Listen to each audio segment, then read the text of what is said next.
Cuando yo iba a la escuela nos ponían un florero que teníamos que ponerle flores y dejar el agua unos cuantos días y después lo mirábamos con un microscopio, con una lupa a veces y podíamos ver los pequeños organismos que estaban ahí. Bueno, esos eran los infusorios. Y Darwin decía, yo me pregunto, en este océano así claro, azul, transparente, en donde viven los infusorios, ¿de qué se alimentan?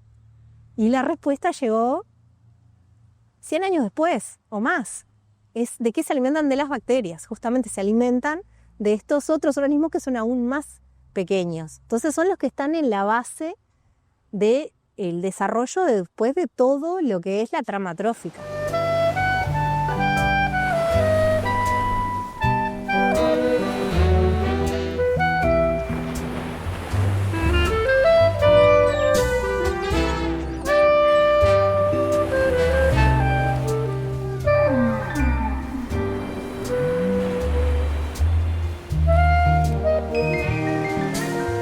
Un equipo de investigadores de Austria, Canadá, Estados Unidos, India, México, Reino Unido, República Checa y Uruguay recorrerán las aguas uruguayas en el Falkor-2 del Smith Ocean Institute para buscar el eslabón perdido en la evolución de los seres vivos.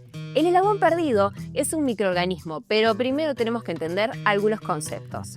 Si 24 horas representan toda la historia de la Tierra, a las 0 horas se formó la Tierra, a las 4 de la mañana la corteza terrestre y los primeros océanos, y a las 5 de la mañana los primeros seres vivos que fueron microorganismos con una sola célula, procariota. 8 horas después surgen las células eucariotas, los antepasados de las células de las plantas, de los animales y de los hongos. Los primeros animales marinos, la vida nace en el océano, ya aparecieron como a las 9:30 de la noche. Y para que te hagas una idea de lo antiguos que son los primeros microbios, los dinosaurios recién existieron a las 22:50 y 23:39 se extinguieron. Del 13 de noviembre al 3 de diciembre de 2025 será la campaña oceanográfica en mar uruguayo liderada por 4 científicos, 3 estadounidenses y una uruguaya, Cecilia Alonso. Ella es bióloga, divulgadora y docente del Centro Regional Este de la Universidad de la República en Rocha. Los microorganismos son organismos microscópicos. Son organismos que solo los podemos ver si utilizamos un microscopio, porque son muy chiquititos. Su tamaño es alrededor de una micra. Una micra es 1.000.000 de veces menos que 1 metro. Estos organismos viven como células aisladas y la primera vida fue vida microbiana. Fueron vidas de una sola célula. Y a partir de esas células simples y singulares fue que se generó todo el resto de la vida tal como la conocemos en el planeta. La teoría endosimbiótica plantea que 2 células muy distintas entre sí se unieron. Sabemos cuál fue una de estas células, que fue la que después se convirtió en lo que ahora, en una célula nuestra o célula de una planta o de cualquier otro ser vivo, es el lugar en donde se genera la energía, que se llaman las mitocondrias. Eso lo sabemos desde hace mucho tiempo, pero hasta hace muy poquito tiempo no sabíamos cuál había sido la otra célula que se asoció para que después todo ese linaje evolucionara y a lo largo de miles y miles de años fuera dando lugar a todo lo que es la vida tal como la conocemos hoy, a toda la diversidad que conocemos hoy. Todos los animales, todas las plantas, todos los hongos, todo lo que conocemos hoy surgió a partir de esa asociación de esas 2 células. Estas células se llaman alfa-proteobacterias. De hecho, son un grupo muy abundante en el agua. Son organismos súper abundantes y súper diversos también. Porque es como, cuando yo te digo alfa-proteobacteria, para ponerlo un poco en contexto de lo que es la biología clásica, eso sería la clase, que es un nivel de organización muy alto. Nosotros estamos pensando, por ejemplo, en una especie, ¿no? Como la especie, por ejemplo, el lobo, ¿no? Que es la especie Canis lupus. Pero ese lobo, a su vez, pertenece a un género, que es el género Canis. Ese género pertenece a una familia, la familia Canidae. Esa familia pertenece a un orden, y así sucesivamente, que es carnívora, creo que es, y el orden pertenece a una clase. Una clase que yo no sé, pues creo que es mamalia. Me parece que todos los mamíferos somos una clase. De ese nivel estamos hablando. Las alfa-proteobacterias son una clase.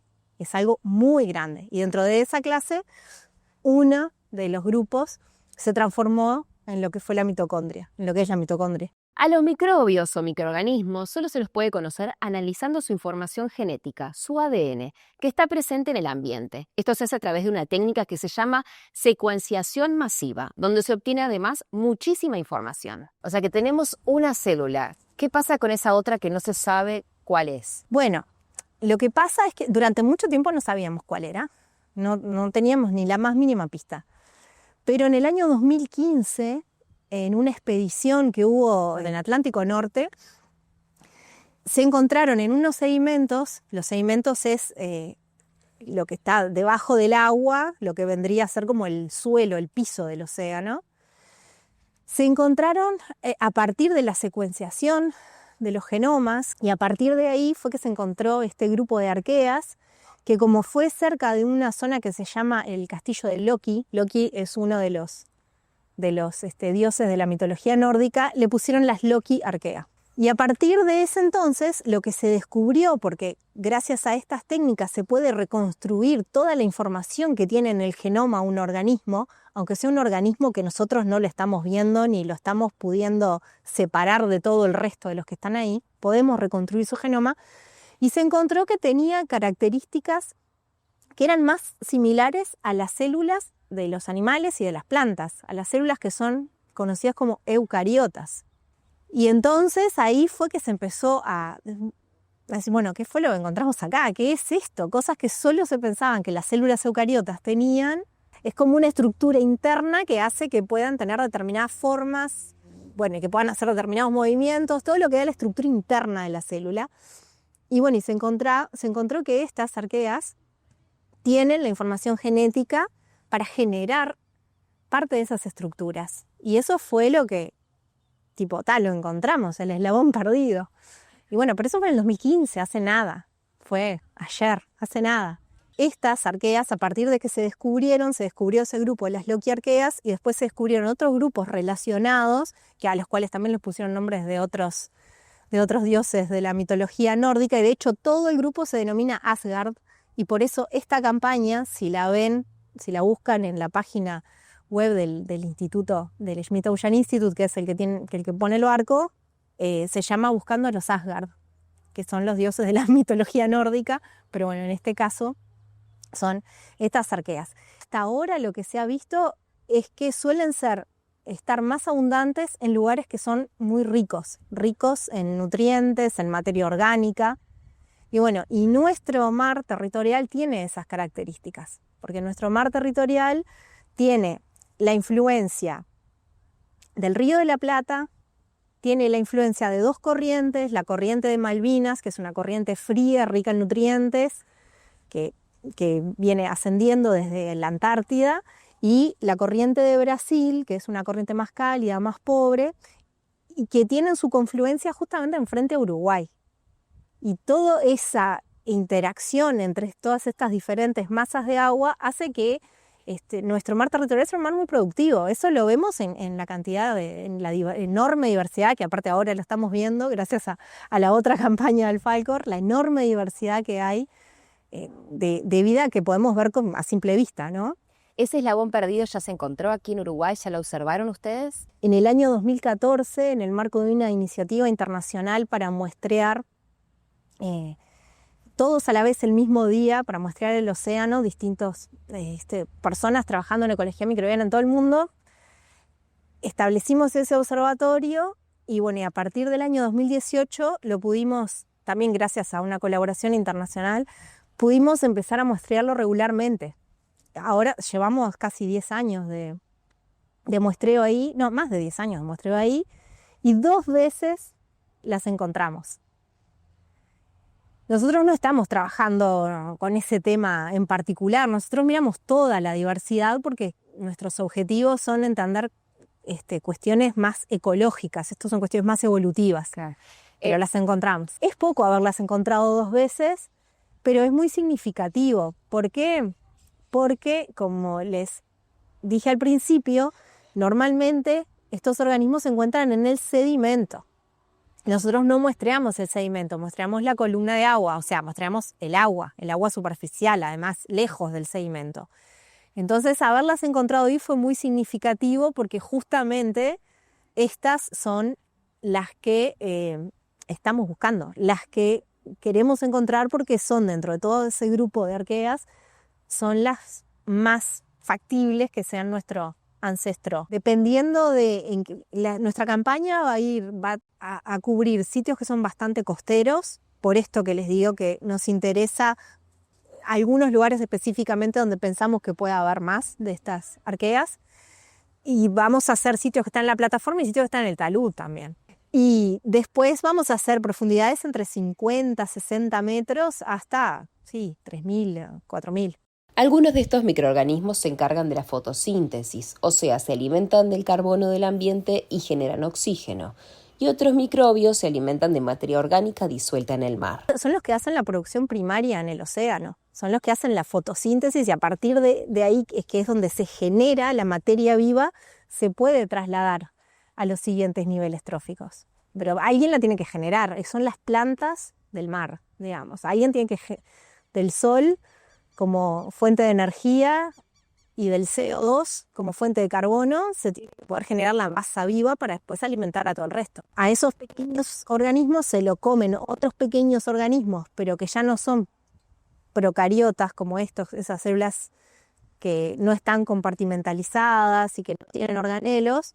Se lo comen otras células, que son las células eucariotas, que a veces son unicelulares, otras veces son más grandes, y a partir de ahí sigue subiendo, ¿no? A partir de ahí empiezan a aparecer pequeños animales, o sea, son metazoarios se llaman, porque ya son animalitos más allá y que son muy chiquitos, que solo los vemos también con una lupa, como los copépodos, por ejemplo, que son crustáceos chiquitititos que se comen a estos otros, y después viene un pececito y se come a ese crustáceo, y viene otro pececito más grande y se come ese pececito, y así es que se va desarrollando hasta que llegamos a lo más grande que hay en el mar y que ha existido en la Tierra, que son las ballenas. La información genética permite estudiar y comparar a todos los seres vivos.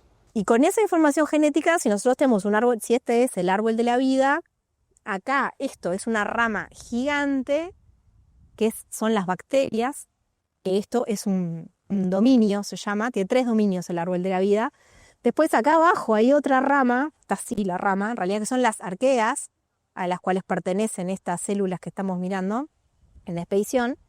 Y después acá abajo están los eucaria, que en los eucaria es donde está toda la vida tal como nosotros la imaginamos. Cualquier cosa que vemos, si decimos vida en el planeta, lo primero que nos ocurre va a estar acá en esta rama, porque va a ser un pájaro, va a ser un mamífero, va a ser una planta, un musgo, un hongo.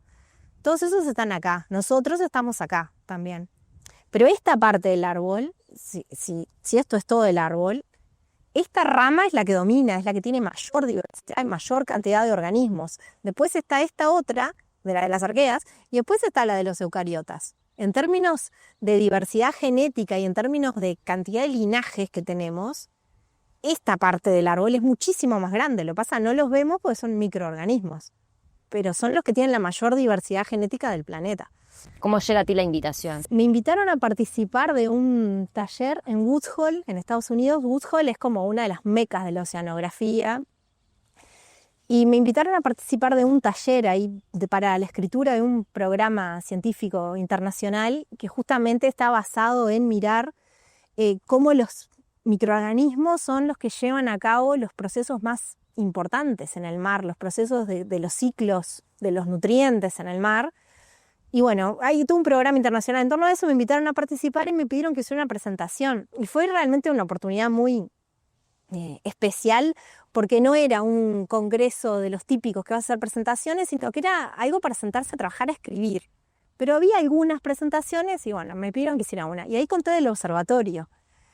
Y ahí había una de estas científicas que ahora colegas en este proyecto, y ella fue la que me contactó para contarme que tenían esa idea, que querían ver de poder explorar, y que les había llamado la atención el observatorio que nosotros teníamos acá. Y bueno, y ahí con Emiliano, que es nuestro bioinformático de confianza, empezamos a rastrear nuestra base de datos a ver si las encontrábamos.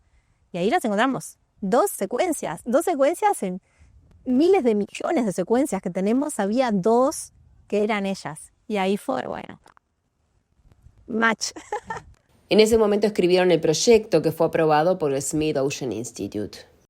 Y muchas veces pensamos en la laguna en sí misma, que obviamente es la parte central del área protegida, pero esa área protegida se continúa 5 millas náuticas a mar adentro. Entonces, nuestro observatorio está en medio de lo que sería la parte marina del área protegida. Surge de una cooperación internacional, entonces viene gente de todos lados y hay 25 lugares nada más. De hecho, hay gente que está en lista de espera por si a alguien le pasa algo para poder subir.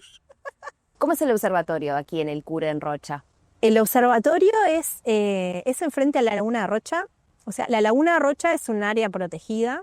Se van a embarcar 4 uruguayos, pero en tierra quedan unas 15 personas y además hay un apoyo de estudiantes y de colaboradores de otras áreas. Está Danilo Cagliari, que es docente de Facultad de Ciencias, que él trabaja también con estos procesos de producción primaria, de respiración, y trabaja con la ecología de estos organismos que les decía que son un poquito más grandes, del zooplancton.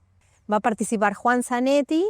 Él lo que hace es trabajar en una de las líneas que tenemos, que es que a partir de conocer la composición de nuestras comunidades, la composición se refiere a qué especies son y qué es lo que pueden hacer también la composición funcional, qué procesos pueden llevar a cabo. Nosotros podemos modelar estos procesos como la producción primaria o la respiración, que son procesos que ocurren a nivel ecosistémico, pero ellos son los principales actores, entonces conociéndolos podemos hacerlo.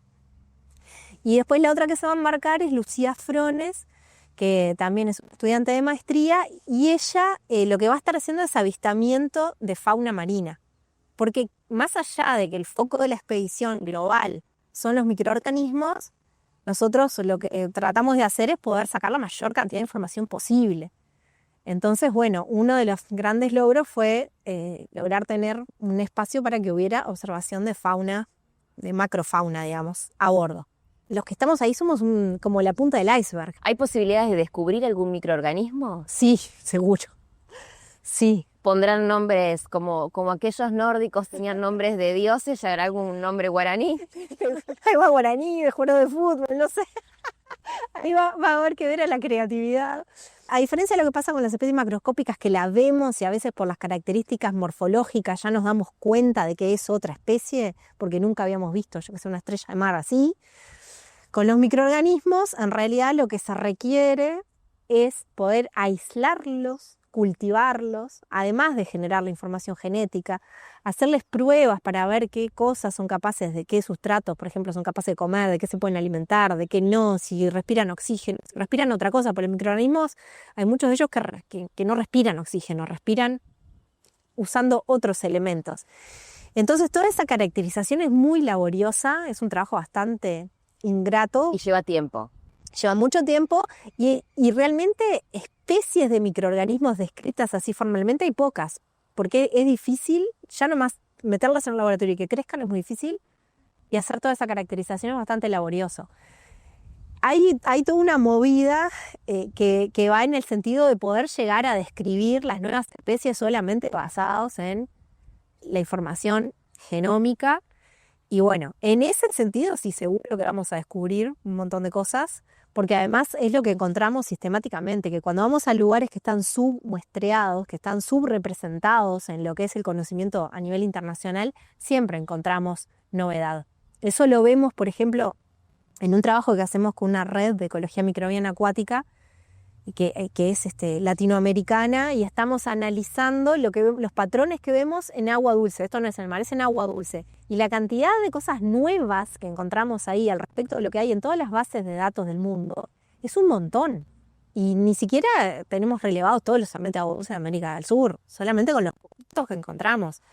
Seguro que vamos a encontrar un montón de información nueva. La acción se va a desarrollar arriba del barco. Y bueno, ojalá que podamos hacer también tomas desde arriba del barco para que puedan ver cómo se genera esta información, porque realmente este barco cuenta con una tecnología impresionante y gracias a esta colaboración internacional, va a haber equipamiento, super microscopios para poder verlos, mucho equipamiento así de última generación con lo que se van a ir generando esos resultados que son súper poderosos. Así que bueno, no son tan carismáticos estéticamente, pero son muy interesantes porque son los motores de nuestro planeta. Si te quedaste pensando en dónde está el ser humano en la evolución, recién aparecemos 4 segundos antes de la medianoche, 23:59 con 56 segundos después de que la Tierra se formó y 19 horas después de los primeros microorganismos. Tiene sentido que sean tan grandes en el árbol de la vida, ¿no? Si te gustó este contenido, suscríbete a nuestros canales y estate atento que se vienen más episodios para seguir descubriendo nuestro océano. Seguinos en YouTube, Spotify, Apple Podcast y en Instagram. Vitamina C Podcast. Producción, Estudio Win. Realización, Santiago Vico. Edición, Juan Sebastián Baidrich. Diseño gráfico, Fabián Vico. Producción general y conducción, Inés Pereira Rivero.